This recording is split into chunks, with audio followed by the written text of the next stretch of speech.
নমস্কার বন্ধুরা, কেমন আছেন সকলে? আশা করি সকলেই খুব ভালো আছেন আর আমরাও খুব ভালো আছি। তো চলে এসেছি আবার আমাদের যা পাখি উড়তে দিলাম তোকে নতুন একটি ভিডিও নিয়ে। তো পেঁয়াজ কাটা দেখে তো প্রথমে বুঝতেই পারছেন যে আজকে কোনো একটা রেসিপি বানাতে চলেছি। হ্যাঁ, আমরা এখানে আজকে একটা নতুন রেসিপি, নতুন না, বাড়িতে সবাই এটা বানিয়ে থাকেন। তো আমি কিভাবে বানাই সেটা আপনাদের সাথে আজকে শেয়ার করব বলে এসেছি। তো প্রথমেই দেখুন, আমি এখানে 1.5 খানা মতো পেঁয়াজ নিয়েছি। তো আমার পেঁয়াজটা সুন্দর করে কাটা হয়ে গেছে। তারপরে আমি নিয়েছি কতগুলো কাঁচা লঙ্কা। তো আপনারা প্রয়োজনে কাঁচা লঙ্কা স্কিপ করতে পারেন, আপনারা গুঁড়ো মশলাও ইউজ করতে পারেন। গুঁড়ো মশলা মিন্স গুঁড়ো লঙ্কা যেটা হয়।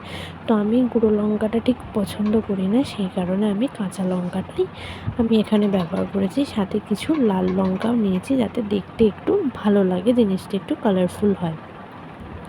তো আমার কাটা মোটামুটি ডান। তো এবার দেখুন, আমি কড়াইতে একটু তেল নিয়ে নিয়েছি।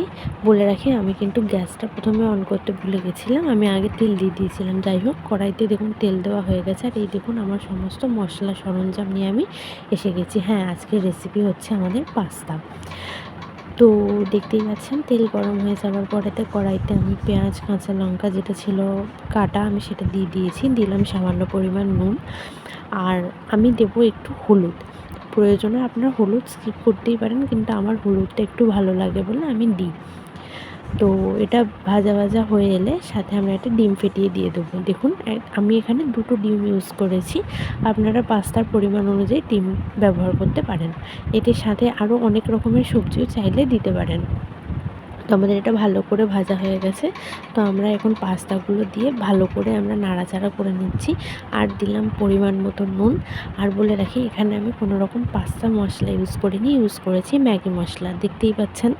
তো ম্যাগি মশলা আমি এখানে 2 পাতা ইউজ করেছি। আপনারা সব কিছুই আপনাদের পাস্তার পরিমাণ মতো নেবেন। একটু ভালো করে মিশিয়ে নেওয়ার পরে দিলাম 1 চামচ টমেটো কেচাপ। এখানে চাইলে আপনারা সয়া সসও দিতে পারেন, চিলি সসও দিতে পারেন। তো আমি দিইনি, আমি শুধু টমেটো কেচাপই দিয়েছি। দিয়ে ভালো করে এটাকে নাড়িয়ে চাড়িয়ে মিশিয়ে নিচ্ছি আর কি।